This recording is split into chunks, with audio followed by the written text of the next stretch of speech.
Toutes les prisons n'ont pas de barreaux, certaines ont des parfums sucrés et des mots dorés. Tu as peut-être déjà entendu ces phrases, tu es spécial, tu dégages quelque chose de rare, juste ta présence me fait du bien. Tu as souri, tu as dit merci. Mais pendant que ton cœur s'ouvrait, un esprit entrait. Parce que dans le monde invisible, les compliments ne sont jamais neutres. Certains viennent de Dieu, d'autres sont des sortilèges, maquillés en louanges, des appâts lancés par l'ennemi pour détourner ta foi. Aujourd'hui, nous allons voir 7 types de compliments que l'ennemi utilise pour ouvrir une brèche dans ton âme. 7 paroles flatteuses qui semblent innocentes, mais qui sont, en réalité, des miroirs enchantés.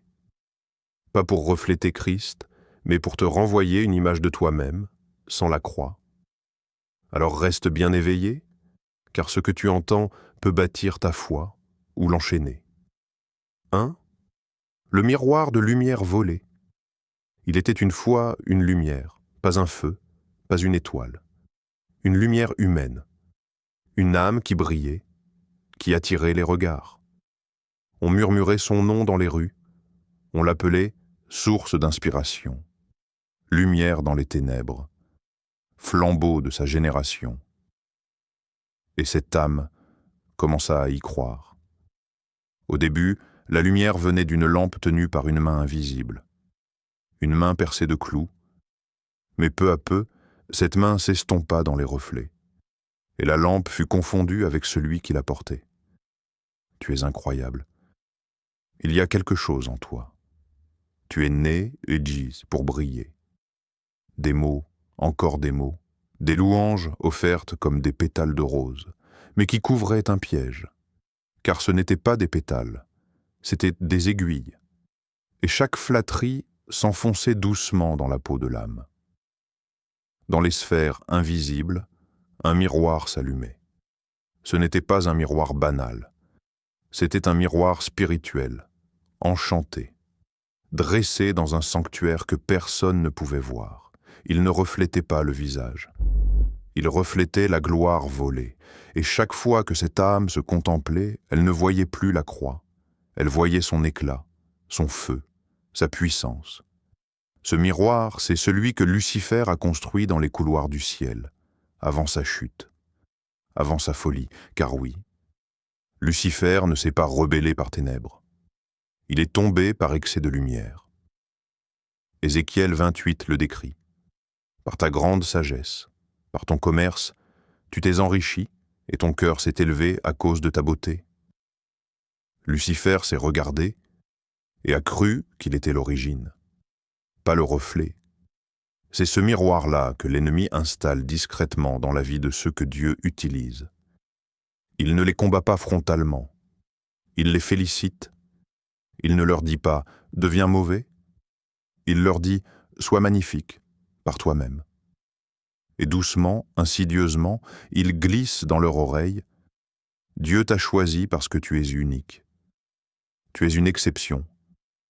Les autres ont besoin de toi, pas seulement de Christ. » Un jour, cette lumière humaine entre dans une pièce. Les regards se tournent, les compliments pleuvent.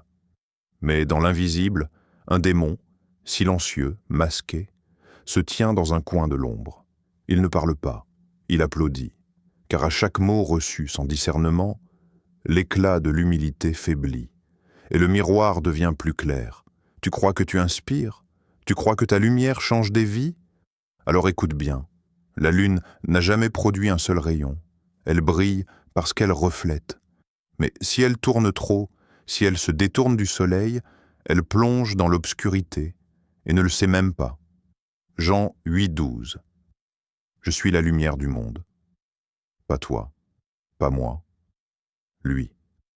Tout ce que tu brilles n'est qu'un reflet. Et si tu acceptes la gloire, si tu la gardes, si tu la stockes dans les chambres de ton ego, tu ne fais plus que refléter un autre feu, car il existe une lumière étrange dans les cieux, un feu étrange, comme celui de Nadab et Abihu dans Lévitique 10, qui ont présenté devant Dieu un feu qui n'avait pas été ordonné. un feu qui ressemblait au vrai, mais qui venait d'eux. Ils sont tombés ce jour-là, pas à cause de leur malveillance, à cause de leur présomption. Alors quand on te dit « tu es une lumière dans cette génération », ne cours pas vers le miroir, cours vers l'autel, brûle. Mais pas pour être vu, brûle pour être consumé, vidé, purifié, pour que lorsque les hommes te regardent, ils ne voient pas une torche humaine, mais la lueur d'un Dieu crucifié. 2. Le miroir des paroles puissantes. Écoute, entends cette phrase. Tes mots changent les choses. Elle sonne bien, n'est-ce pas? Elle flatte, elle élève, elle nourrit un feu ancien dans la poitrine, celui du pouvoir. Mais ce feu-là, s'il n'est pas venu de l'autel de Dieu, il consume plus qu'il n'éclaire. Il fut un temps où les hommes ne parlaient pas au hasard. Leurs paroles étaient poids, feu et serment. Ils savaient qu'un mot pouvait lier une âme, qu'un vœu pouvait ouvrir une porte, qu'un cri pouvait briser un ciel ou appeler l'enfer. Aujourd'hui, dans l'ère du verbe facile, on joue avec les mots comme on joue avec des épées sans fourreau. On déclare, on proclame, on affirme, sans se prosterner. Mais dans le royaume de Dieu, la voix ne précède pas le silence. Elle en sort. Dans les lieux célestes, l'autorité ne se prend pas, elle se reçoit. Et elle ne se reçoit pas par le volume, mais par la soumission. Tu dis que tes paroles ont du poids? Alors dis-moi, d'où viennent-elles? Du cœur brisé ou du mental charismatique? De l'esprit ou de l'ambition en robe spirituelle? Car oui, l'ennemi aussi aime les orateurs. Il aime les voix tremblantes, les cris enflammés, les déclarations qui sonnent comme des décrets, mais qui ne portent aucun parfum d'autel. Il se réjouit des chrétiens qui proclament sans obéir, qui commandent sans s'agenouiller, qui nomment sans écouter. Souviens-toi de Balaam. Il parlait avec précision. Ses bénédictions tombaient comme des flèches célestes, mais son cœur était corrompu. Et ses mots sont devenus une passerelle vers la destruction d'Israël. Souviens-toi des 7 fils de Séva. Ils parlaient au nom de Jésus, mais pas depuis Jésus. Ils déclaraient, mais les esprits les reconnaissaient pas. Et les démons les ont dépouillés, battus, humiliés.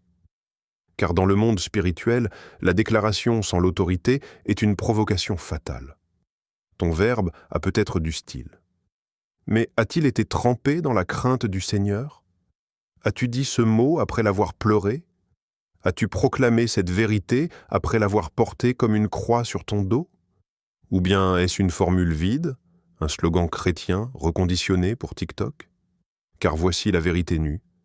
Les paroles ne changent rien. La parole de Dieu, libérée par un cœur soumis, change tout. Et ce ne sont pas tes cordes vocales qui bougent le ciel, c'est ton cœur, brisé et prosterné, qui fait frissonner les anges. Tu dis, je déclare que ma situation change. Mais Dieu répond, as-tu d'abord accepté ma volonté, même si elle ne change pas? Tu dis, je proclame ma victoire. Mais le ciel demande, as-tu combattu dans l'obéissance ou juste parlé dans l'émotion? La foi ne consiste pas à dire ce que tu veux entendre. La foi, c'est dire ce que Dieu a déjà murmuré dans le secret, même si cela te coûte tout. Le royaume n'est pas gouverné par le bruit, mais par l'alliance. Et l'alliance s'établit dans le sang, pas dans les slogans. Jésus a crié sur la croix, « Tout est accompli ». Mais ce cri n'était pas une incantation. C'était la voix d'un agonisant, crucifié, ayant parfaitement obéi jusqu'au bout. Alors aujourd'hui, ne sois pas impressionné par ceux qui parlent pas fort. Sois ébranlé par ceux qui se taisent longtemps et dont les mots, lorsqu'ils sortent, portent l'odeur de l'Éden ou la violence du Golgotha. Voici la vraie puissance. Quand un homme, dans le secret, tremble devant Dieu, et que Dieu, dans le visible, fait trembler la terre à cause d'un mot sorti de sa bouche. Pas parce qu'il a déclaré, mais parce qu'il a obéi. 3e. Le miroir de la solitude sacrée. Il y a des silences qui te bénissent, et d'autres qui t'écorchent. Il y a des solitudes qui t'élèvent dans les hauteurs du secret de Dieu, et d'autres qui te livrent aux bêtes, nues, sans défense, croyant que c'est la volonté du ciel. On m'a dit un jour, « Tu es appelé à marcher seul. » Et mon cœur, déjà à moitié brisé, l'a pris comme une vérité sainte. Je croyais que c'était une parole de Dieu, mais avec le temps, j'ai compris que c'était un compliment en forme de cadenas. Ceux qui prophétisent savent. Il y a des jours où la voix de Dieu est claire comme le matin sur le mont Moria, et d'autres jours où le désert répond à ta place. Alors tu interprètes le vide comme un appel à la solitude, et tu mets des murs autour de ton âme, non pas par sainteté, mais par blessure justifiée. Le miroir s'est installé sans bruit, un miroir étrange, pas comme ceux qui te montrent ta gloire, non. Celui-ci te montre ta différence, ton appel spécial, ta route que personne ne comprend, ton poids que les autres ne peuvent pas porter, ton fardeau de précurseur que seuls les choisis doivent supporter. Et tu te regardes, non plus comme un frère parmi les frères, mais comme un élu parmi les ignorants. Mais entends bien, ce n'est pas Dieu qui te parle ainsi, c'est l'ennemi. Et son piège est raffiné. Il ne t'isole pas par la douleur, il t'isole par l'éloge, il ne t'arrache pas du troupeau, il t'élève au-dessus de lui, il t'appelle prophète. Mais ne te dit jamais de laver les pieds devant un dessein. Il sait que le lion rôde, et le lion ne bondit pas dans le milieu du troupeau. Il attend les brebis fatiguées, les appelées trop sûres d'elles, les voix montantes, qui ont confondu l'unicité du don avec l'indépendance de l'esprit. Oui, Dieu a des solitaires, mais jamais des orgueilleux déguisés en prophètes, jamais des cœurs sans redevabilité, jamais des âmes qui fuient de la correction sous prétexte de onction. Élie aussi a fui. Sous le genêt, il a crié « Je suis resté seul, et il cherche ma vie. » Mais Dieu lui a répondu doucement « J'ai encore 7000 genoux qui n'ont pas fléchi devant Baal. » 7000. Il n'était pas seul. Il croyait l'être parce qu'il était fatigué, non pas sanctifié. Certains compliments viennent que nourrir ta blessure non guérie. Il la décore. Ils lui donnent un langage biblique. Mais au fond, c'est de la rébellion romantisée. Tu ne veux plus dépendre de personne, alors tu appelles ça solitude prophétique. Tu refuses la correction, alors tu appelles ça onction solitaire. Tu n'écoutes plus personne, alors tu dis que l'esprit suffit. Mais ce n'est pas le désert de Moïse. C'est la grotte de Saul dans la jalousie. Satan n'a pas peur de ton appel. Il a peur de ta soumission au corps. Alors il souffle doucement. Personne ne te comprend. Tu es plus avancé que les autres. Les églises t'étouffent. Tu es un prophète de l'extérieur. Et pendant que tu t'isoles, il t'étudie. Il n'a pas besoin de t'attaquer, il attend simplement que tu sortes du camp, que tu refuses les couvertures, que tu désobéisses aux pasteurs, aux frères, au corps. Pas dans la violence, dans l'exaltation de ton unicité. Mais dans le royaume de Dieu, il n'y a pas de stars, seulement des serviteurs. Et même les prophètes se soumettent aux anciens. Même les voix ont besoin d'écoute. Même les éclaireurs doivent laver les pieds des soldats. Tu peux être oint, tu peux être puissant, tu peux être véritablement mis à part. Mais si tu refuses l'unité, tu marches peut-être dans un désert que Dieu n'a jamais demandé. 4e, le miroir de la sagesse précoce. Il y a des phrases qui ouvrent des portes. Pas des portes physiques, des portails. Des accès invisibles vers des dimensions où la connaissance est offerte avant le temps. Et parmi ces phrases, il y en a une plus douce, plus séduisante que toutes les autres. Tu comprends ce que même les anciens n'ont pas vu. Ce compliment a l'odeur du vin rare. Il se boit lentement, mais une fois avalé, il commence son travail. Il t'enivre, il te sépare. Il te couronne d'un savoir que Dieu n'a pas validé. Dans l'ombre de cette flatterie se cache une ancienne séduction, celle qui a fait tomber Ève. Elle n'a pas été séduite par le fruit, mais parce que le serpent lui a promis « Vos yeux s'ouvriront, vous serez comme Dieu ». Tu ne le vois pas tout de suite, mais ce miroir que l'on te tend ne reflète pas ta sagesse. Il reflète une révélation empruntée, volée, offerte par un autre esprit que l'Esprit de Dieu.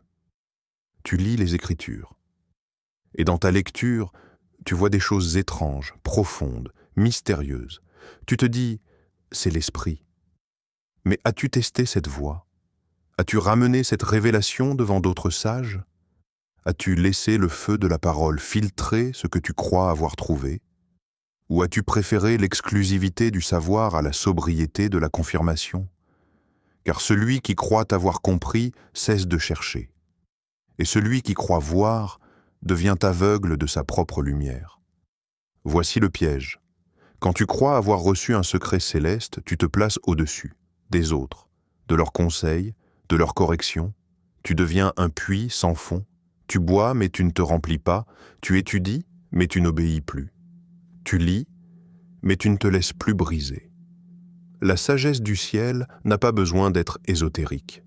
Elle ne se cache pas dans les couloirs sombres d'interprétations symboliques complexes. Elle ne s'achète pas dans les écoles secrètes, ni les chambres intérieures des pensées mystiques. Elle s'agenouille devant le texte nu. Elle pleure devant la croix. Elle attend que Dieu parle, plutôt que d'imaginer ce qu'il aurait pu dire. Mais l'autre sagesse, celle qui vient en rêve sans prière, celle qui est fluide mais non testée, celle qui t'élève mais ne te sanctifie pas, celle-là vient d'un autre feu. Le diable aussi a des écoles, des académies de connaissances. Il offre des révélations profondes, mais jamais l'humilité de les porter. Il chuchote dans l'esprit de ceux qui veulent aller plus vite, ceux qui méprisent le processus, ceux qui veulent des raccourcis vers l'onction, sans passer par l'école du silence, de la soumission, de la souffrance. Il y a un mot qu'il utilise souvent, spécial. Tu es spécial. Tu vois ce que personne ne voit. Tu as une clé cachée. Dieu t'a donné un accès direct. Et pendant que tu acceptes cette pensée, tu te sépares de la couverture biblique. Tu deviens un mystique, un voyant, un initié. Mais la parole de Dieu n'est pas ésotérique. Elle est droite, elle est pure, elle est vivante. Elle ne crée pas des élites spirituelles. Elle brise tous les murs et met tout le monde à genoux au même pied de la croix. Jacques 3h17 dit « La sagesse d'en haut est premièrement pure, ensuite pacifique, modérée, conciliante, pleine de miséricorde et de bons fruits. » Tu vois? Elle n'est pas brillante. Elle est simple. Elle ne sépare pas. Elle rassemble. Elle ne provoque pas l'orgueil. Elle enfante la crainte. Alors quand quelqu'un te dit « Tu es plus profond que les autres », demande-toi « Plus profond que qui ? Et vers quoi suis-je en train de descendre ? Vers les eaux du ciel, ou vers les marécages d'un savoir tordu ? 5e. Le miroir du Sauveur doux. Il ou elle t'a regardé un jour avec ses yeux pleins de fatigue et t'a dit « Juste ta présence m'apaise ». Et dans ton cœur, une chaleur s'est installée. Tu t'es senti utile, important, nécessaire. Tu n'as rien dit, mais ton âme a doucement soupiré. Peut-être que je suis vraiment la réponse. C'est comme ça que ça commence. Pas avec des chaînes, mais avec de la tendresse. Pas avec des cris, avec de la reconnaissance. Et sans t'en rendre compte, tu es devenu le refuge de quelqu'un. Pas son ami, pas son frère, son abri, sa paix. Chaque fois qu'il ou elle allait mal, c'est toi qui l'appelais, pas Dieu. Chaque fois qu'il ou elle pleurait, c'est toi qu'il cherchait, pas l'écriture. Tu étais la voile, tu étais le port, tu étais le calme après la tempête, tu étais le sauveur de secours. Mais laisse-moi te dire une vérité tranchante. Tu n'es pas Jésus, tu n'es pas l'Emmanuel, tu n'es pas le prince de la paix, tu n'es pas l'esprit qui console, tu n'es qu'une voile. Et si tu deviens l'ancre, tu couleras avec le navire. Le lien d'âme s'est tissé comme un fil de soie, presque invisible, mais terriblement solide. Et dans l'invisible, un esprit a vu l'opportunité. Il a souri. Parce qu'il savait que si la personne ne dépendait plus de Christ, mais de toi, alors il pourrait te détruire à travers elle. Tu appelles ça amour. Mais ce n'est pas l'amour de Dieu. Tu appelles ça compassion. Mais ce n'est pas l'esprit de consolation. Tu appelles ça ministère de présence. Mais ce que tu offres, c'est ta paix, pas la sienne. Et ta paix n'est pas éternelle. Elle est émotionnelle. Elle a des limites. Elle épuise. Elle pèse. Tu ressens cette fatigue, mais tu n'oses pas la nommer. Tu sens ce poids dans ton dos chaque fois qu'il ou elle t'écrit. Mais tu continues, parce que tu penses que tu es nécessaire à sa survie. Mais Dieu ne t'a pas appelé à remplacer sa voix, il t'a appelé à y conduire. Regarde bien. Chaque fois que tu le soutiens sans prière, tu t'interposes entre sa douleur et le seul qui peut vraiment la guérir. Chaque fois que tu es là, à la place de Dieu, tu renforces une dépendance spirituelle toxique, et ce lien-là est une corde douce mais trempée d'envoûtement. Des âmes deviennent liées, pas par le sexe, par la consolation incontrôlée, par cette sensation étrange de besoin réciproque, par cette fusion non dite, par ces regards qui disent « tu es mon seul calme ». Mais ce n'est pas de l'amour, c'est une inversion spirituelle. Toi, appelé à conduire vers Jésus, tu es devenu le remplaçant. Et cette flatterie, tu es ma paix, n'est plus un compliment, c'est un piège. La paix ne vient pas de la présence d'un humain, elle vient de la présence. Et si ta présence prend la place de Christ, alors même ton affection devient une porte d'oppression. Tu es épuisé parce que tu portes ce que seul le Messie peut porter. Tu portes une croix qui ne t'appartient pas. Et pendant que tu saignes dans le silence, celui ou celle que tu aides ne change pas. Parce qu'il n'a pas rencontré Jésus, il a juste rencontré toi. 2 Corinthiens 1er dit « Dieu est le Dieu de toute consolation, qui nous console dans nos afflictions afin que nous puissions consoler. » Note bien, le flux vient de Dieu vers toi, puis vers eux, pas l'inverse. Tu n'es pas la source, tu es le canal. Mais quand le canal devient la fontaine, le mensonge commence. Et l'esprit de séduction a un terrain pour opérer. 6.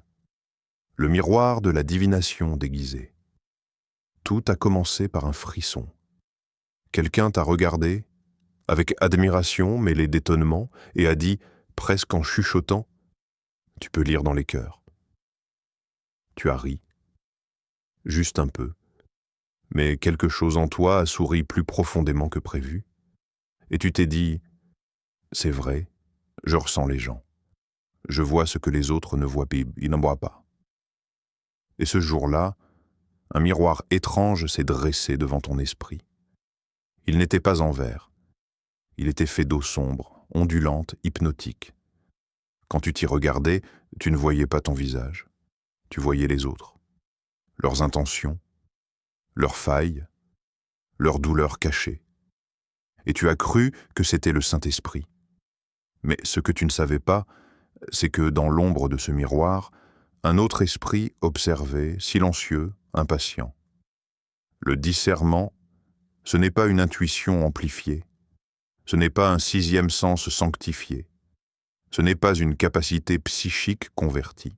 Le discernement est un feu sacré. Il ne vient que par l'Esprit de Dieu, il est confirmé par la parole. Et il pointe vers Christ, jamais vers toi. Mais ton don attire. Les gens veulent que tu pries pour eux. Ils veulent ce que Dieu te dit à leur sujet. Et sans t'en rendre compte, tu es passé de serviteur à voyant. De témoin de Christ à source d'informations spirituelles. Et c'est là que le piège se referme. Parce que, dans les lieux invisibles, le diable n'a pas besoin que tu deviennes méchant. Il veut juste que tu deviennes efficace sans Dieu. Tu commences à ressentir des choses, mais tu ne pries plus. Tu interprètes des rêves, mais tu ne les soumets plus à l'écriture. Tu sens des atmosphères, mais tu ne vérifies plus leur source.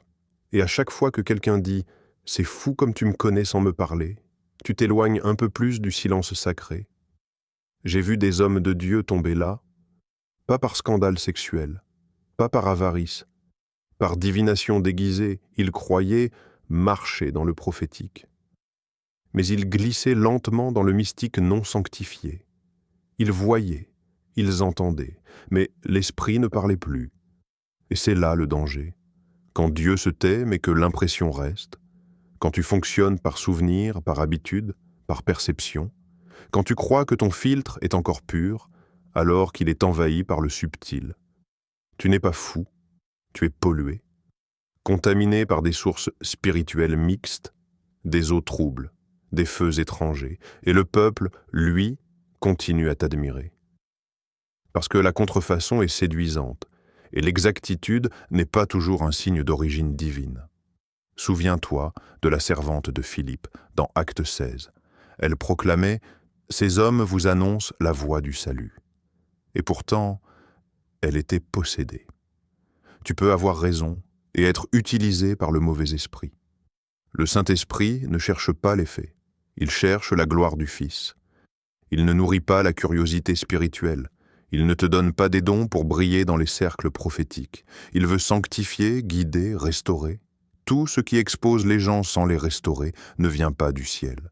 Tout ce qui glorifie ta perception plus que sa parole est une alerte. Tu dis que tu discernes. Teste ce que tu ressens, fais-le passer par la croix. Fais-le brûler dans la prière, fais-le confirmer dans l'écriture. Et si ça résiste à l'épreuve du feu, alors seulement parle. Car le vrai discernement ne lit pas les esprits. Il entend Dieu. Et ce que Dieu dit ne flattera jamais ta réputation. Il brisera ton cœur, avant de toucher celui des autres. 7. Le miroir du Messie intérieur. Ils t'ont dit, ta bonté est une lumière dans ce monde brisé. Tu as un cœur rare. Le monde a besoin de gens comme toi. Et à chaque phrase, ton âme a vibré. Pas d'orgueil, juste ce doux vertige, celui d'être nécessaire, celui de croire que, peut-être, tu peux faire une différence. Et puis le miroir est apparu. Un miroir doré, sacré, silencieux. Il ne te reflétait pas comme les autres. Il ne te montrait pas ta gloire, ni ta force, ni ta lumière. Il te montrait ton cœur compatissant, ton désir d'aimer, ton besoin d'aider. Tu t'es vu comme un baume pour ce monde malade, un remède de tendresse, un médecin de l'âme. Mais tu n'as pas vu le piège. Le piège n'était pas ton amour, c'était ce que tu avais oublié d'y mêler, le sang, pas le tien, celui de l'agneau. Tu donnes, tu écoutes, tu aides, tu répares. Et à force d'aimer, tu as commencé à croire que ton amour suffisait. Mais laisse-moi te le dire avec des larmes dans les mots. Le monde ne sera pas sauvé par ta bonté. Il ne sera pas guéri par ta tendresse. Il ne sera pas restauré par ta compassion. Il sera sauvé par la croix. Ta gentillesse, sans Golgotha, n'est qu'un pansement sur une plaie mortelle. Elle calme, mais elle ne purifie pas. Elle soulage, mais elle ne sauve pas. Elle touche, mais elle ne transforme pas. L'ennemi sait que tu as un grand cœur. Alors, il n'essaie pas de le corrompre. Il cherche juste à le couronner, à te convaincre que tu peux être un petit Messie, un Jésus social, un sauveur affectif. Il murmure, tu es une source d'espoir. Les gens n'ont que toi. Si tu ne les aides pas, qui le fera? Et sans le savoir, tu commences à prendre des places que seul Christ peut occuper. C'est noble, oui. Mais c'est aussi une forme douce de blasphème. Car tout ce que tu offres, aussi sincère soit-il, devient une idole. Si cela remplace l'œuvre du Fils, tu cours d'une personne à l'autre, tu pleures avec eux, tu leur tends la main, tu donnes, tu verses, tu portes. Mais ton dos commence à plier, ton âme s'épuise, ton esprit s'assèche. Pourquoi? Parce que tu t'es oublié, non pas en sacrifice, mais en substitution. Tu n'es pas le pain, tu es juste la main qu'il sert. Tu n'es pas l'eau vive, tu es juste la coupe, tu n'es pas le berger. Tu es juste la cloche autour du cou d'une autre brebis. Même tes bonnes œuvres peuvent devenir des chaînes, si elles ne naissent pas de la croix. Il y a un feu étrange qui rôde dans les cœurs généreux. Un feu qui semble sain, mais qui brûle sans autorisation divine. C'est ce feu que Nadab et Abihu ont apporté, et ils ont été consumés. Ils ne voulaient à ma foi pas faire le mal, ils voulaient t'adorer. Mais ils l'ont fait à leur manière, et non selon le commandement. Aujourd'hui encore, ce feu rôde. On le trouve dans les actions humanitaires déconnectées du message du salut, dans les campagnes de compassion sans évangile, dans les mains tendues sans que le nom de Jésus soit proclamé. Ta bonté touche, mais seul le sang délivre. Ton aide soutient, mais seul le Saint-Esprit libère. Tes larmes soulagent, mais seul le pardon éternel guérit. Tu peux cuisiner 1000 repas, tu peux construire 1000 abris, tu peux donner tout ce que tu possèdes. Mais sans l'odeur du sacrifice, tout cela se dissipe comme de la fumée dans le vent. Le monde n'a pas besoin de ta bonté. Il a besoin de ta soumission à l'Évangile. Et s'il te reste une goutte de compassion, offre-la non comme ton propre vin, mais comme un gobelet de la vraie coupe, celle du calvaire. Chaque mot reçu est une graine, chaque compliment une offrande. Mais toute offrande n'est pas pour Dieu, et toute graine ne donne pas la vie. Tu ne vis pas seulement dans un monde physique, tu vis dans un théâtre spirituel, invisible à l'œil, mais brûlant d'intention. Chaque phrase que tu entends est porteuse d'un esprit, et ce que tu reçois avec le cœur, tu invites dans ton sanctuaire intérieur. Tu ne peux plus être naïf, tu ne peux plus confondre encouragement et envoûtement, tu ne peux plus applaudir ce qui ouvre des portes à ton insu. Il y a des voix qui applaudissent et qui ébellissent ta lumière, mais veulent l'éteindre de l'intérieur. Des gens qui louent ta sagesse, mais sèment des graines de rébellion douce. Des regards qui t'honorent, mais attachent des chaînes invisibles à ton âme. Alors veille. Veille sur ton cœur. Veille sur ta gloire. Veille sur les mots qui t'entrent comme du miel, mais qui fondent en poison dans ton esprit. Teste les esprits. Soumets les paroles à la parole. Et si tu ne discernes pas la voix du Père derrière la flatterie, rejette-la. Car dans ce temps de confusion, les compliments deviennent des contrats, les encouragements, des invitations, et les affirmations, des initiations. Tu n'es pas appelé à être admiré, tu es appelé à être obéissant. Tu n'es pas là pour refléter ta grandeur, tu es là pour porter la croix. La séduction est douce, mais la sainteté est tranchante. Alors garde ton cœur, car c'est de lui que sortent les sources de la vie. Et ne laisse rien, pas même un mot bienveillant, détourner ton regard du sang, du feu, de la croix et du roi.